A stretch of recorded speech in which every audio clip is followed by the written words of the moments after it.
देश में coaching centre हो, ये मेरे लिए खुशखबरी नहीं है।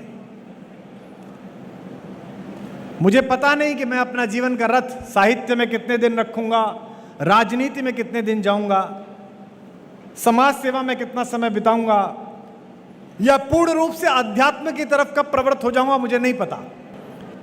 लेकिन मूलतः मैं इस प्रवृत्ति के खिलाफ हूं कि किसी लोकतंत्र की राज्य व्यवस्था में शिक्षा देने का कार्य दूसरों को करना पड़े। मैं मूलतः इसके खिलाफ हूं कि किसी शहर में या किसी राज्य व्यवस्था में किसी दूसरे को चिकित्सा की व्यवस्था करनी पड़े। यह मूलतः हमारी शासन व्यवस्थाओं के फेल हो जाने की घोषणा है।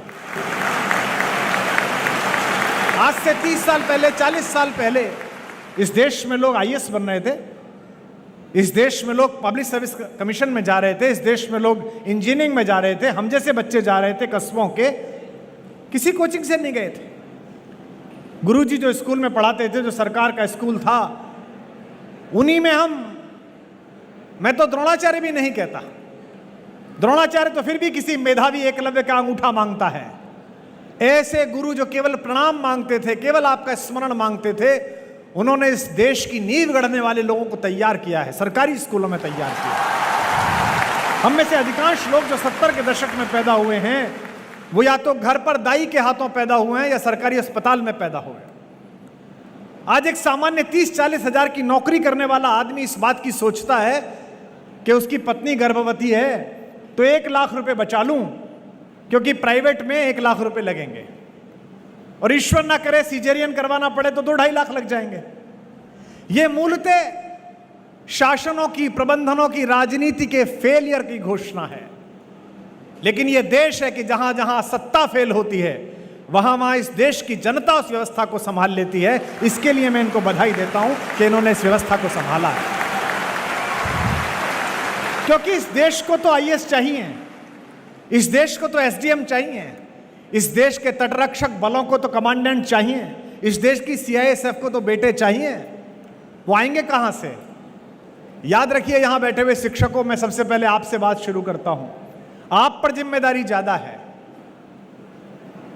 एक पुल गलत बन जाए तो कोई बड़ी दुर्घटना नहीं होती, जनहानि होती है, कुछ लोग मरते हैं, दुख की बात है। एक डॉक्टर बेईमानी से डॉक्टर बन जाए तो पूरे जीवन में 100-200 लोगों को जल्दी यमराज के पास पहुंचने या इंद्र के पास पहुंचने की व्यवस्था करता है। लेकिन एक अध्यापक गलत हो जाए, एक अध्यापक अपना काम ठीक से ना करे, एक अध्यापक केवल यह सोचे कि मैं वेतन के लिए काम कर रहा हूं, तो मानिए कि वैसी पीढ़ियां तैयार कर देता है तो देश आगे जा सकता है या पीछे जा सकता है। कौटिल्य के अध्यापकों, आपके पास जिम्मेदारी ये नहीं है कि कौटिल्य एकेडमी 30 साल कैसे चलेगी, 40 साल कैसे चलेगी।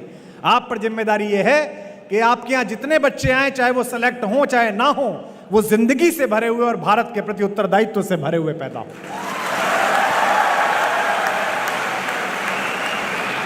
ये जो इर्रेस्पॉन्सिबिलिटी हमारे बीच आ गई है, ये जो गैर जिम्मेदारी हमारे बीच आ गई है। 2011 आंदोलन शुरू होने से पहले तक मैं भी पढ़ाता था, बीए एमए की क्लास पढ़ाता था, और मैं देखता था कि मेरी कॉलोनी में रहने वाले प्रशासनिक अधिकारी या एक छोटा सा व्यापार करने वाले आदमी के चेहरे पर जितनी हनक, जितनी तेजस्विता, जितना गौरव बोध, अपने काम के प्रति जितना उत्सुक भाव होता था, उतना अध्यापकों में नहीं होता था। क्योंकि आप इस बात से मत तोलिए खुद को कि आपको वेतन कितना मिलता है, आप इस बात से मत तोलिए कि आपको विधायक जी जानते हैं कि नहीं जानते, उषा जी आपकी मंत्री, हमारी बड़ी बहन आपको जानती हैं कि नहीं जानती हैं। आप इस बात से तोलिए कि ये सब लोग ट्यूबलाइट में कनेक्शन लगाने का काम करते हैं। आप अध्यापक हैं, आप एक दीपक से लाखों दीपक जलाने का काम करते हैं, यह आपका कौशल है। बहुत सारे अध्यापकों को यह बात लग सकती है कि कुमार विश्वास ऐसी बात इसलिए कह रहे हैं कि खुद भरे पेट के आदमी हैं। बिल्कुल गलत बात। अर्थ से किसी बात की अर्थवत्ता तय नहीं होती, पैसे से किसी बात की चीजें तय नहीं होती हैं। और अगर अर्थ से चीजें तय होती तो यहां हिस्ट्री तो सब लोग पढ़ते हो, इतिहास तो सब लोग पढ़ते हो। जितने इतिहास के विशेषज्ञ बैठे हों, यहां गुरुजन बैठे हों, मुझे याद करके बताएं, पूरे 1000 साल में 2 सेठों के नाम बता दो। पूरे 1000 साल के भारत के इतिहास के सेठों के नाम पता नहीं है तुम्हें। 14वीं शताब्दी का सबसे बड़ा सेठ कौन था दिल्ली का, पता नहीं है। 16वीं शताब्दी में इंदौर का सबसे बड़ा सेठ कौन था, पता नहीं है। केवल 2 सेठों के नाम इस देश को याद हैं। एक अपनी स्वतंत्रता और अस्मिता के लिए लड़ने वाले महाराणा प्रताप के लिए अपने पूरे खजाने को खोल देने वाला भामाशाह, और एक स्वतंत्र भारत की लड़ाई में गांधी के पीछे अपना धन लगा देने वाले बिड़ला जी। केवल 2 सेठों के नाम याद हैं। इन 2 सेठों के नाम भी क्यों याद है? इन 2 सेठों के नाम इसलिए याद हैं कि इन दोनों सेठों ने अच्छे काम के लिए अपने पैसे को लगाया। इसलिए नहीं कि उन्होंने पैसा बहुत कमाया। ब्रांड के लोग मुझसे कहते हैं कि फलां प्रोग्राम में चले जाइए, टीवी में फलां काम कर लीजिए, रेस्टोरेंट खोल दीजिए। तो मैं कहता हूं ये मेरा काम ही नहीं है। 1-2 काम मैंने ऐसे किए थे जो मुझे नहीं करने चाहिए थे, उनका पश्चाताप आज तक पूरा नहीं हो रहा मुझसे। ईश्वर ने तय कर दिया, नियति ने तय कर दिया, मुझे कहकर भेज दिया कि कुमार विश्वास, तुम्हें मैं विशेष कृपा से नवाज रही हूं बेटा। मैं तुम्हें समय अवसर के अनुकूल बात याद आने का कौशल सौंप रही हूं। मैं उसको कह सकने की शब्दावली तुम्हें दे रही हूं, और मैं बिना किसी सत्ता से भयभीत हुए, बिना किसी व्यक्ति के प्रभाव में आए, देश की, राष्ट्र की, लोकतंत्र की और मनुष्यता के हित में बोलने वाला कलेजा भी दे रही हूं। तो जो काम भगवान ने मेरे लिए तय किया है, अगर उसमें मैं ज्ञान अपना लगाऊं तो मुझसे बड़ा मूर्ख कौन। इसलिए जितने भी बच्चे यहां तैयारी कर रहे हैं, और आज जितने बच्चे जिनकी नौकरी लगी है, अगर आपसे ईश्वर को कुछ और कराना होता, अगर पैसे ही कमाने होते, तो 10वीं पास लोग पैसे कमाते हैं, 12वीं पास लोग 2-2 हजार करोड़ के टर्नओवर का काम करते हैं। आपको पढ़ा लिखा कर कौटिल्य एकेडमी में आपने 1 साल भर पढ़ाई की, 2 साल पढ़ाई की, इसके बाद आपको जज इसलिए बनाया गया है, इसके बाद आपको एसपी इसलिए बनाया गया है, इसके बाद आपको कलेक्टर इसलिए बनाया गया है कि इंदौर के किसी कोने में, देवास के किसी कोने में, भारत के किसी कोने में जहां आपकी नौकरी लगे, वहां एक छोटी सी ढाणी में भी रहने वाला एक आदमी, झोपड़ी में रहने वाला आदमी भी जब आपके द्वार पर न्याय मांगने आए, तो इस कौटिल्य अकादमी की शिक्षा याद रखना। मुझे आश्चर्य होता है, आईएएस के घर में पैसे निकले तो 1 हफ्ते तक तो गिनती लग गई। 1 हफ्ते तक गिनती हुई, नोट नहीं गिने गए। ये क्या देश बना रहे हैं, और क्यों बना रहे हैं हम? क्योंकि सब कुछ ठीक चल रहा है, केवल जो बीज जड़ में जाना चाहिए वो ठीक नहीं चल रहा। ये जो देश के चरित्र निर्माण की प्रक्रिया है, ये केवल अध्यापक कर सकता है। दुनिया के बड़े बड़े देश रोए, दुनिया में जिनका हैप्पीनेस इंडेक्स नंबर 2, नंबर 3 था, जिन स्विट्जरलैंड में छुट्टी मनाने के लिए हम तरसते थे कि 5 दिन की छुट्टी है, 10 दिन की हो जाए, जिस इटली में घूमते हुए हम वीडियो बनाते थे कि वेनिस में घूम रहे हैं कि फ्लोरेंस में घूम रहे हैं, 100-150 लाशें गिरी तो पूरा वेनिस रोने लगा, पूरा स्विट्जरलैंड रोने लगा। लेकिन ये देश है भारत, जहां कोरोना ने अपना आतंक मचाया और सरकारें पीछे हटी, तो कोई ना कोई एक सिद्धांत जोशी जैसा व्यक्ति, कोई ना एक कुमार विश्वास, कोई ना कोई आप में से उठा और एक दूसरे का हाथ थाम लिया। हम सबने एक दूसरे का हाथ थाम लिया।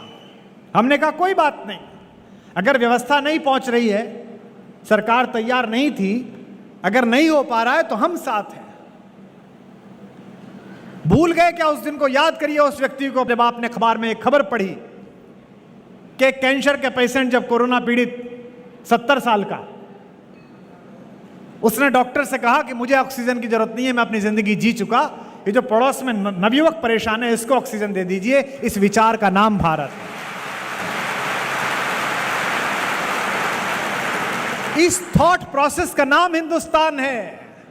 अमेरिका में 12वीं पास करके अगर कोई बच्चा ये कहे कि मैं अभी पढ़ना नहीं चाहता, अभी मैं कुछ क्ले से कुछ बनाना चाहता हूं, कोई बच्चा कहे कि मैं कविताएं करना चाहता हूं, कोई बच्चा कहे नहीं नहीं मैं तो ट्रैकिंग करना चाहता हूं, कोई बच्चा कहे मैं राफ्टिंग करना चाहता हूं, तो अमेरिकन गवर्नमेंट $2000 का स्टाइपेंड देती है 3 वर्ष तक, 1.5 लाख रुपए महीना। सरकार बच्चे से कहती है ठीक है बेटा तू वक्त बिताइया, 1.5 लाख रुपए महीने ले ले, प्रयोग कर। यहां तो ग्रेजुएशन ना करने के बाद अगर नौकरी ना मिले, 1-2 साल लेट हो जाओ तो सरकार तो छोड़ो, घरवाले रोटियां गिनने लगते हैं कि 5 खाता है कि 6 खाता है। पड़ोसी पूछने लगते हैं कि काम कर रहा है नहीं कर रहा है। इस देश की सामूहिक ताकत किसी सरकार के पास नहीं है इंदौर वालों। इस देश की सामूहिक ताकत आपकी एकात्म ताकत है। ये सारे बच्चे जो यहां से NEET करके जाएंगे डॉक्टर बनेंगे, ये सारे बच्चे जो IIT करके जाएंगे, ये सारे बच्चे जो अन्य संस्थाओं में जाएंगे, इनकी सामूहिक ताकत इकट्ठी जब एक साथ हो जाती है तब वो लाल किले से बोलती है प्रधानमंत्री बनकर, चाहे कोई प्रधानमंत्री हो। और वही ताकत है कि बरसते गोलों के बीच में, 2 देशों की सेनाओं के बीच में जब भारत का बेटा बेटी निकलता है और दोनों सेनाओं को एक बार तिरंगा दिखा देता है तो न केवल मार्ग दे दिया जाता है बल्कि सल्यूट किया जाता है कि भारत के बच्चे जा रहे हैं। यह भारत की सामूहिक ताकत है और यही किसी देश को बड़ा बनाती है। ग्वालियर में जिस अंग्रेज सार्जेंट ने रानी लक्ष्मीबाई को परास्त किया भारत के पहले स्वाधीनता संग्राम में, 18 जून को रानी वीरगति को प्राप्त हुई। सेनानियों की तरह लड़ी। लोग कहते हैं ना खूब लड़ी मर्दानी। मैं बड़े आदर के साथ हमारी दिवंगत मां उस महान कवित्री सुभद्रा कुमारी चौहान से असहमत होता हूं। मर्दानी क्या लड़ी? जब उस पूरे अंचल के मर्दों ने अपनी पगड़ी अंग्रेजों के नीचे रख दी तब वो एक जनानी लड़ी, तब एक महिला लड़ी।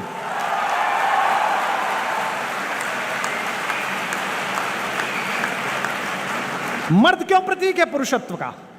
मर्द क्यों प्रतीक है साहस का? मर्द क्यों प्रतीक है उपलब्धि का? मेरे पिता ने हम 5 भाई बहनों को पढ़ाकर इस योग्य बनाया कि कोई कुमार विश्वास बना, कोई वाइस चांसलर बना, कोई कुछ और बना, लेकिन मेरे पिता हमें पढ़ा सकें, हमको समय पर भोजन मिल सके, मुझको इस बात की चिंता ना हो कि स्कूल की सुबह की ड्रेस कहाँ है। इस बात के लिए मेरी माँ ने अपनी हड्डियां गलाईं, अपनी आंखों की रोशनी गलाईं। उसका योगदान मेरे पिता से बड़ा है, मेरे पूरे परिवार से बड़ा है। रानी जिस सार्जेंट ने परास्त की, 3 महीने बाद सितंबर में उसी सार्जेंट ने सुदूर दक्षिण में जाकर चित्तूर की रानी चेन्नम्मा को परास्त किया। ऐसी भीषण गर्मी में नॉटिंघम इंग्लैंड के रहने वाले उस लड़के ने 24 साल की उम्र में यूनियन जैक के लिए लड़ाई करी। मुझे दुख है कि हम वो युद्ध हारे, अपने घर के लोगों की वजह से हारे। लेकिन मैं कई बार सोचता हूं, जब भी मैं इंग्लैंड जाता हूं मैं यही सोचता हूं कि क्या मिट्टी में इसमें बात रही होगी, इसके बच्चों ने कितनी मेहनत की होगी। माना चोर थे, माना डकैत थे, लेकिन कोई तो जुनून था अपने झंडे के लिए, अपने यूनियन जैक के लिए, कि 2/3 दुनिया पर उनका झंडा फहराता था। 21वीं शताब्दी में जीने वाले इंदौर के बच्चों, अगर ये देश 25 साल मुट्ठी बंद करके ये बात कह दे कि हम हिंदू मुसलमान भूल जाएंगे, पूरी दुनिया पर तुम्हारे ज्ञान का झंडा होगा, इसे कोई रोक नहीं सकता।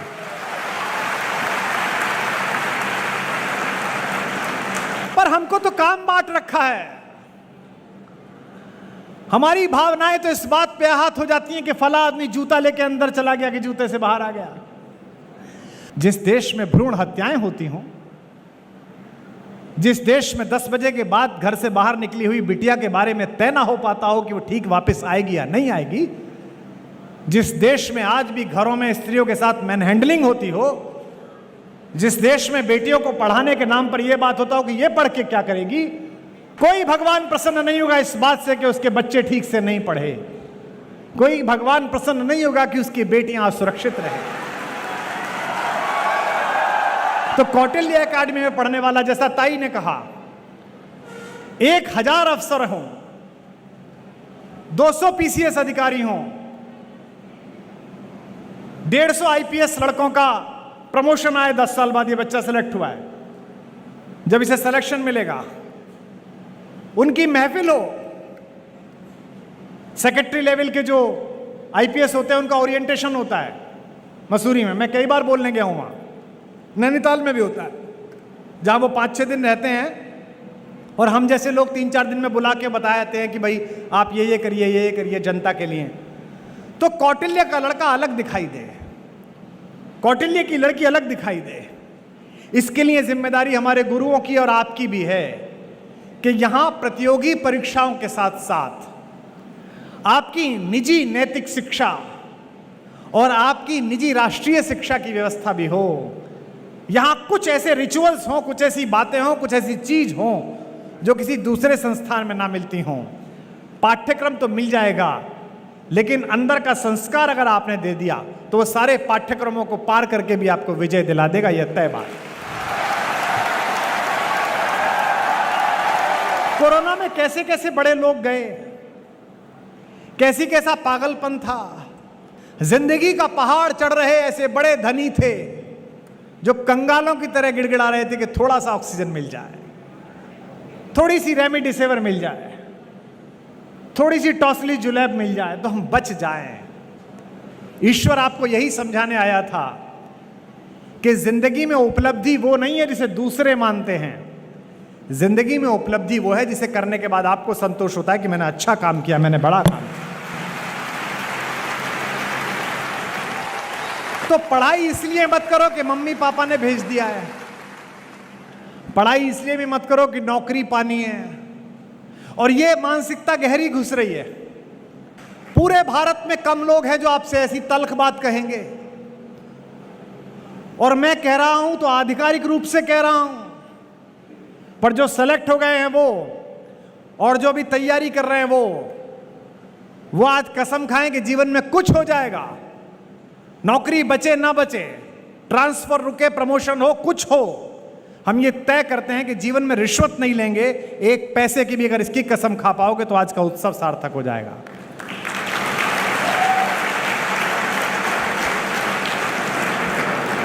अब तक के भाषण की सबसे कम तालियां बजी हैं।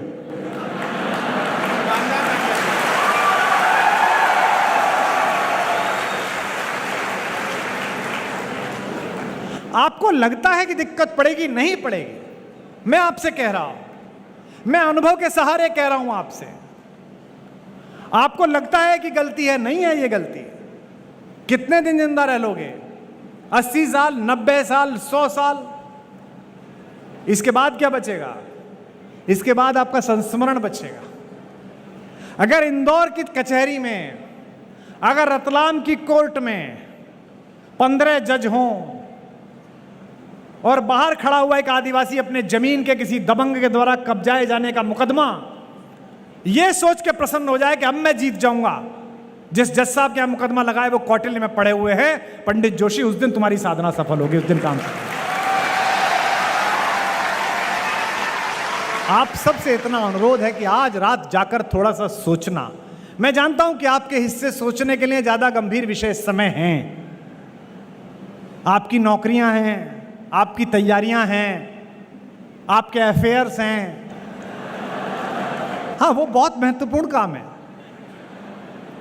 सारी प्राथमिकताएं हैं। लेकिन सारी प्राथमिकताओं के बाद भी ये सोचना कि मैं जिस काम के लिए तैयारी कर रहा हूं या जो पद मुझे मिल गया है, मैं इसके लिए क्या कर रहा हूं और मुझे अंततः कैसा होना है।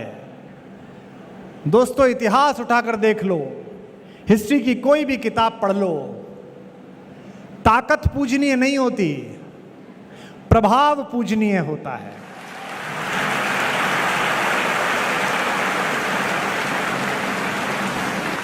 इस हॉल का नाम क्या है? गुरु अमरदास हॉल। यह सिखों के एक महान संत गुरु अमरदास जी के नाम पर है।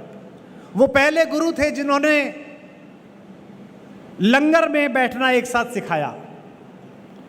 उनके लंगर में दिल्ली का सुल्तान अकबर भी आकर बैठा। वो पहले गुरु थे जिन्होंने जाति प्रथा को भी खत्म किया कि सब एक साथ बैठेंगे और सब परोसगारी करेंगे। वो पहले गुरु थे। अभी गुरु तेग बहादुर जी जो नवम गुरु हैं, उनका शहीदी दिवस लाल किले में मनाया गया। बड़ी लाइटिंग हुई, बहुत भव्य विशाल कार्यक्रम हुआ। मैं उस दिन बड़ा प्रसन्न था, तो मैंने ट्वीट कर दिया कि आंखों को बड़ा अच्छा लगा। तो एक विपक्षी पार्टी के हमारे दोस्त ने फोन करा कि भाई आपको क्या अच्छा लगा? बात यह कि मुझ जैसा व्यक्ति तो इसी बात पर बलिहारी है कि जिस औरंगजेब को यह अहंकार था कि वो किसी साधु का सर उतरवा सकता है, आज उसी के द्वारा राज्य किए गए लाल किले में उस साधु का यश गूंज रहा है, उसकी तालियां गूंज रही हैं। समय ऐसे न्याय करता है, समय इस प्रकार से आपसे बदला लेता है, जब आप नहीं होते तब आपके साथ न्याय होता है। इस देश के नोटों पर भगत सिंह की फोटो नहीं है, लेकिन शायद ही इस देश का कोई कलेजा हो जिसके अंदर भगत सिंह ना धड़कता हो।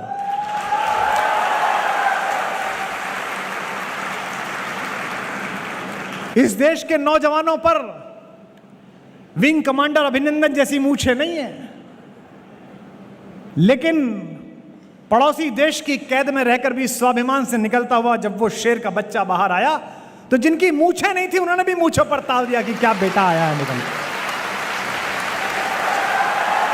इसका तात्पर्य क्या है? इसका तात्पर्य यह है कि अगर आप अपने काम से, अपने संस्थान का, अपने परिवार का, अपने समाज का, अपने नगर, अपने देश का मनोबल बढ़ाते हैं तो वो देश आपके प्रति कृतज्ञ रहता है। सचिन तेंदुलकर जब छक्का मारते थे, विराट कोहली जब छक्का मारते हैं, रोहित शर्मा जब अच्छा खेलते हैं, 1 लाख की भीड़ में जब हम जैसा सामान्य एक अध्यापक का बेटा किसी मुख्यमंत्री, किसी प्रधानमंत्री या किसी गृह मंत्री की आंख में आंख डाल के सच बोल देता है, तो आप ताली इसलिए नहीं बजाते कि आपने बोला, आप इसलिए बजाते हैं कि जो काम आप करना चाहते थे वो उसने किया, भारत का नाम ऊंचा किया, समाज का नाम ऊंचा किया। तो आपके सेलेक्ट हो जाने से, आपके आईएएस बन जाने से, आपके आईपीएस बन जाने से, आपके जज बन जाने से आपको एक सरकारी मकान मिलेगा, उसमें उस कस्बे के, उस गांव के, उस लहार के, उस भिंड के, उस गली के आखिरी किनारे पे रहने वाला आदमी जो है ना, उसको कुछ नहीं मिलेगा, उसका मनोबल बढ़ेगा। जब आप काम करते हैं, जब आप बड़ा काम करते हैं तो आप केवल अपने लिए नहीं करते, आप उस पूरे समाज के लिए करते हैं। यहां बैठे कितने लड़के लड़कियां हैं जो आज इस बात की कसम ले रहे हैं कि अगले 2 साल के अंदर अंदर कौटिल्य एकेडमी उन पर गर्व करेगी कि हमारे यहां बच्चा पढ़ा था, हमारे यहां काम किया।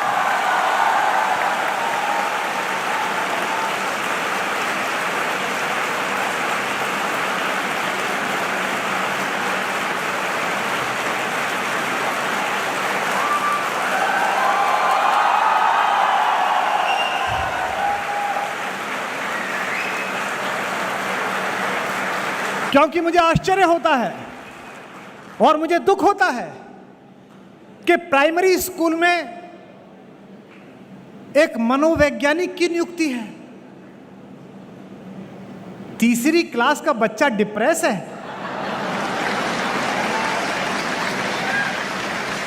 निदा फाजली का शेर है कि धूप में निकलो, बारिश में नहाकर देखो, जिंदगी क्या है किताबों को हटाकर देखो।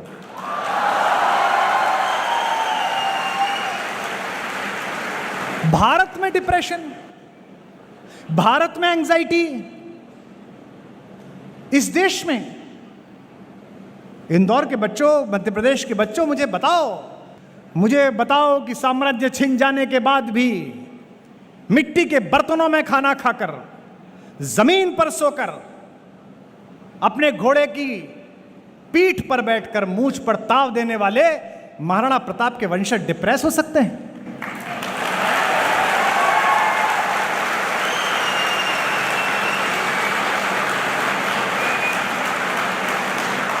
अपनी गुरिल्ला वार पद्धति से औरंगजेब जैसे अहंकारी और दुर्दांत शासक को पूरे दक्षिण भारत में घुमाकर और बीजापुर में आखिरी दिनों में मरने के लिए छोड़ देने वाले छत्रपति महाराज शिवाजी के वंशज डिप्रेस हो सकते हैं?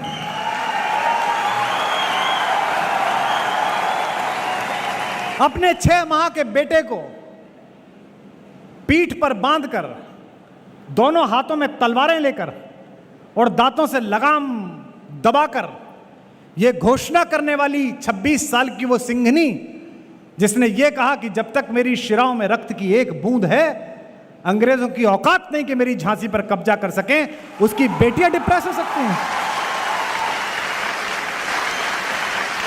मुझे आश्चर्य होता है कि इस देश में डिप्रेशन है और आपको काम सौंपा गया है, आपको काम सौंपा गया है कि आपकी चेतना ये सब ना सुने जो मैं सुना रहा हूं।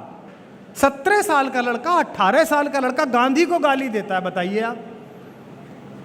चौराहे पर खड़े होकर पुलिस का कांस्टेबल रात को ट्रक वाले से 20 रुपए का नोट लेता है, उससे सवाल जवाब करने की औकात नहीं है और गांधी पर बात करते हैं।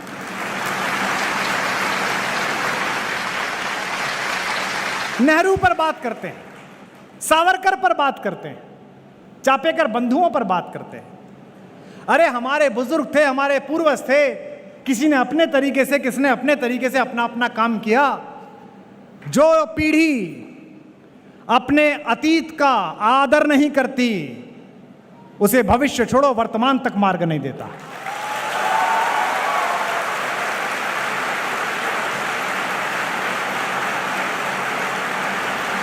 गांधी ने ऐसा कर दिया था, नेहरू ने ऐसा कर दिया था।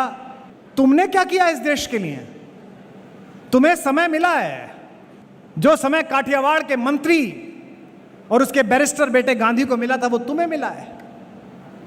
काश कि कुछ ऐसा कर दो कि आने वाले समय में 50 साल बाद गांधी का चैप्टर छोटा पड़ जाए, तुम्हारा चैप्टर बड़ा हो जाए।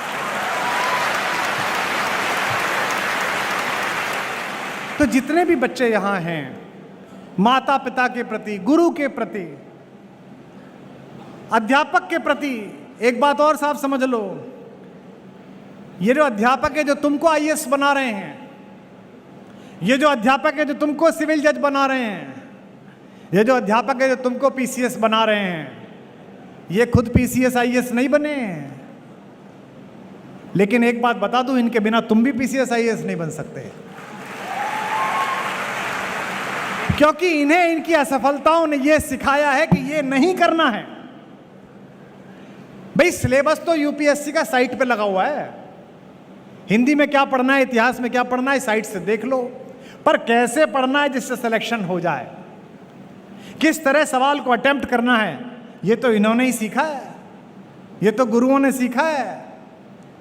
गुरु आचरेकर ने वर्ल्ड रिकॉर्ड नहीं बनाया था, पर गुरु आचरेकर के शिष्य ने वर्ल्ड रिकॉर्ड बनाया, जिसका नाम सचिन तेंदुलकर है। मैं अक्सर देखता हूं, मैंने भी 17 वर्ष पढ़ाया था, मैं अक्सर देखता हूं कि बच्चों में, लड़के लड़कियों में ये बात रहती है कि मुझको तो कहाँ पहुंचना है, गुरुजी कहाँ हैं। एक ही बात बोलूंगा आपसे, छत सीढ़ी नहीं होती। आधी बात समझे आप, आधी अब समझेंगे। छत सीढ़ी नहीं होती, लेकिन दुनिया में ऐसी कोई छत नहीं बनी जो बिना सीढ़ी के पाई जा सके। ये सारे गुरु सीढ़ी हैं। और अगर संस्कृत पढ़ने वाले यहां बैठे हो, मनमोहन को बड़ी रुचि है संस्कृत में, हमारे प्रिय छोटे भाई को, संस्कृत में सीढ़ी को अवतरणिका कहते हैं। नीचे से ऊपर जाने वाली व्यवस्था को अवतार कहा जाता है, इसीलिए गुरु को परमेश्वर कहा जाता है, क्योंकि वो आपको जहां आप खड़े हो उससे ऊपर ले जाता है। कौटिल्य एकेडमी के 20वें वार्षिकोत्सव पर, इस जयंती पर मेरी तो शुभकामना ये है कि गुरु अमरदास हॉल का ये जमावड़ा आप लोगों का, ये भारत भर का एक ऐसा अम्ब्रेला बन जाए, ऐसा छत्र बन जाए। और जो आज बच्चे सेलेक्ट हुए हैं, मैं इनसे भी इस बात की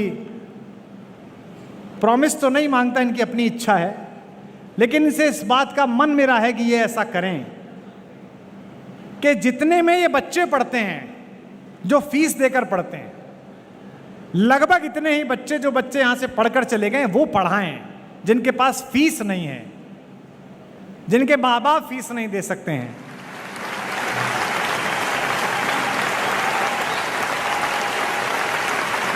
दूसरों को मारकर खाइए, ये विकृति है। वो अपना खाए, आप अपना खाओ, ये प्रकृति है, लेकिन दूसरा खा सके आप इसकी चिंता करके खाओ, ये संस्कृति है।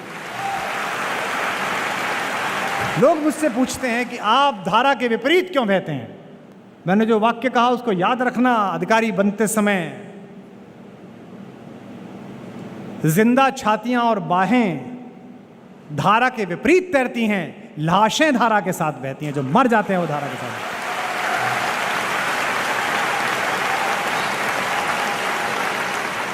इसीलिए हमारे यहां कविता कहती है कि लीक लीक तीनों चलें, कायर कूत कपूत, और बिना लीक तीनों चलें, शायर सिंह सपूत।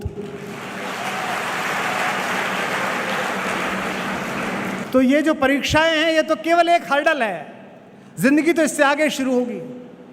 और अभी थोड़े समय के लिए आपको भ्रमित करने के लिए सारे उपचार हैं। मोबाइल है जिसपे पूरी दुनिया है, व्हाट्सएप है। आप में से कितने सारे बच्चे सोचते होंगे मेरे वीडियो सुन के कि इन्हें याद कैसे रहता है इतना? बहुत सारे सोचते हैं। कितने सोचते हैं? हाथ उठा के बताओ। सभी सोचते हैं। सारे पत्रकार मुझसे यही पूछते हैं कि आपको याद कैसे रहता है, आपने 8वीं में पढ़ा, आज कैसे याद है?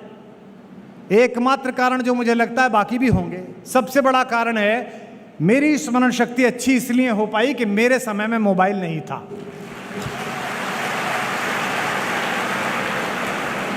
कोई डाइवर्जन ही नहीं था।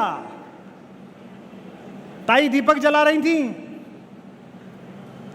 मैंने ताई से कहा कि आप जलाइए। अरे बोले तुम आओ। वो दीपक जलने में थोड़ी देर लगा रहा था, तो ताई ने उसकी बातें हल्की निचोड़ दी और फिर दीपक जला। मेरे अंदर श्लोक चला, सत्याधारम तपस्तैलम, सत्य का आधार हो, तप का तेल हो, दयावर्ति क्षमा शिखी, दया की बत्ती हो और क्षमा की ज्योति हो, अंधकारे प्रविष्टव्ये दीपो यत्ने न वार्तायाम। अगर ऐसा दीपक जला दिया जाए तो सारा अंधकार समाप्त हो जाता है, प्रकाश ही प्रकाश हो जाता है। यह जो सोचने के पीछे कविता चलती है, सोचने के पीछे श्लोक चलता है, सोचने के पीछे कोई बात चलती है, ये इसीलिए चलती है कि जीवन में जो काम करता हूं एकाग्र होकर करता हूं। ये क्या परीक्षाएं हैं जिनके बारे में तुम चिंता करते हो? ये क्या पब्लिक सर्विस कमीशन है इसके बारे में तुम बातें करते हो? तुम्हारे दिमाग की सेल का 2% यूज नहीं हो रहा है इसके लिए।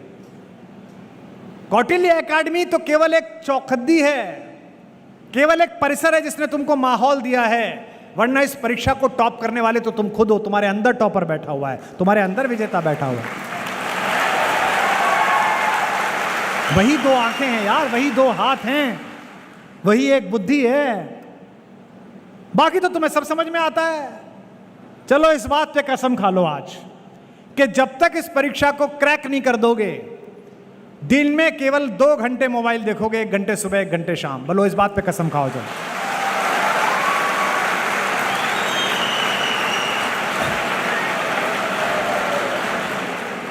देखो, ताली बजाई है तुमने, इससे ध्वनि निकली है और ध्वनि स्थायी है, ईश्वर है। E = mc²। भगवान के सामने तुमने साक्षी दी है। जब तक सिलेक्शन नहीं हो जाएगा, जो स्क्रीन टाइम है जो आता है, आज से तय करो 2 घंटे तो अधिकतम कह रहा हूं।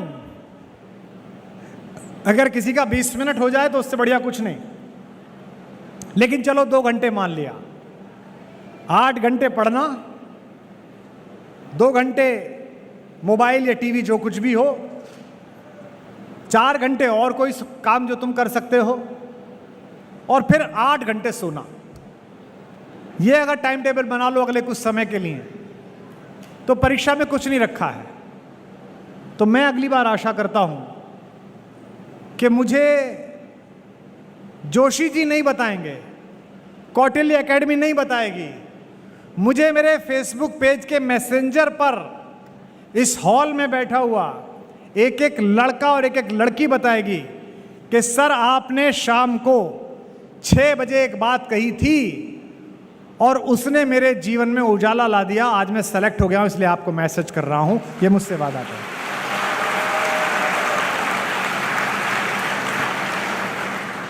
ये 150 का आंकड़ा बता के, 200 का आंकड़ा बता के इनको कौन से लड्डू पेड़े मिलने हैं? ये जो बताते हैं कि 123 बच्चे सेलेक्ट हुए, इनको क्या मिलना है? कुछ नहीं मिलना। इनको केवल एक गौरव की, एक आत्मसंतुष्टि की भावना आनी है। जैसा पुरुषार्थ इन भाइयों का है, मैं इस परिवार से भी परिचित हूं, जैसी लगन इनकी है और जैसा व्यसनहीन जीवन इनका है। ये तो ईंट का भट्टा लगाएं तो वो भी चलेगा, कोई और काम कर रहे हैं तो भी चलेगा, मकान बनाने लगे तो भी चलेगा, बिल्डर बन जाए तो भी चलेगा। लेकिन ये बिल्डर नहीं है, ये मकान नहीं बना रहे हैं, ये घरों को चलाने वाले चिराग पैदा कर रहे हैं, आप लोगों को तैयार कर रहे हैं। चलो एक बात और करिए, आज मैंने आपसे 3 कसम खवाई, 2 कसम, तीसरी और आखिरी कसम। एक कसम और खाइए, मम्मी से नहीं, पापा से नहीं, जोशी सर से नहीं, डॉक्टर मनमोहन सर से नहीं, मिश्रा जी से नहीं, किसी से नहीं। आज रात को जाकर सोने से पहले खुद से कसम खाओगे, अपने अंदर झांककर उस आदमी का नाम लेना जो तुम हो, कि अंदर बैठे हुए आदित्य, अंदर बैठी हुई गरिमा, अंदर बैठी हुई प्राची, जो भी नाम हो तुम्हारा, मैं तुझे कसम खा के भरोसा दिलाती हूं कि जिस प्रतियोगी परीक्षा के लिए माँ बाप ने मुझे यहां पर भेजा है, उसको मैं किसी भी हालत में पार करके दिखाऊंगी, ये दिखाऊंगा, ये कसम खाऊंगा। और अगर ये कसम खा ली तो करके दिखाओगे। अरे इंदौर में बैठे हो, यहां रह के भी राहत इंदौरी याद ना किया तो क्या हुआ?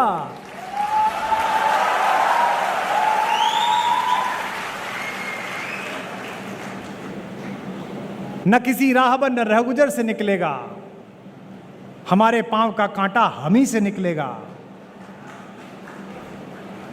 और ये शेर क्या अद्भुत है कि वतन की रेह मुझे एड़ियां रगड़ने दे। अब राहत भाई को याद कर रहा हूं, पहली बार राहत भाई के जाने के बाद इंदौर आया हूं। वतन की रेह मुझे एड़ियां रगड़ने दे, मुझे यकीन है पानी यहीं से निकलेगा।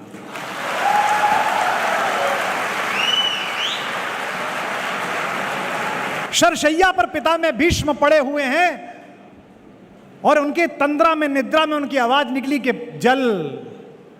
युधिष्ठिर ने सोने का पात्र मंगाया, लेकर भागा। दुशासन दूसरा चांदी का पात्र लेकर आया। द्रोणाचार्य खड़े हो गए लकड़ी का पात्र लेकर, गुरुदेव पानी पी लीजिए। उन्होंने कहा नहीं, अर्जुन को बुलाओ। अर्जुन को बुलाया गया, अर्जुन पानी पीना चाहता हूं। अर्जुन ने कहा जी बाबा, अभी पानी पिलाता हूं पिता में।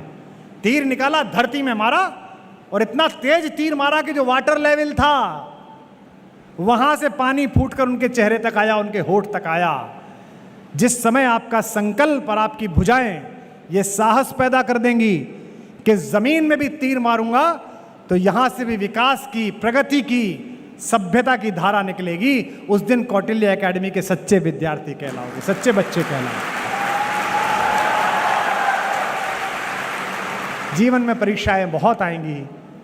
मैं आपको शुभकामना देता हूं कि जीवन में जब ऐसी परीक्षा आए जो पाठ्यक्रम में ना हो कभी, जो पढ़ी ना हो कभी, गुरुओं ने जिसकी चर्चा ना करी हो, जिस समस्या के विषय में कभी सोचा ना हो, तब आज के इस उद्बोधन के बाद का आत्मज्ञान उस अंधेरे में थोड़ा प्रकाश आपके अंदर पैदा करेगा, तो मेरा आना सार्थक हो पाएगा। आप सबने मनोयोग पूर्वक सुना, इसके लिए मैं आपका आभार व्यक्त करता हूं। बहुत बहुत धन्यवाद। बहुत बहुत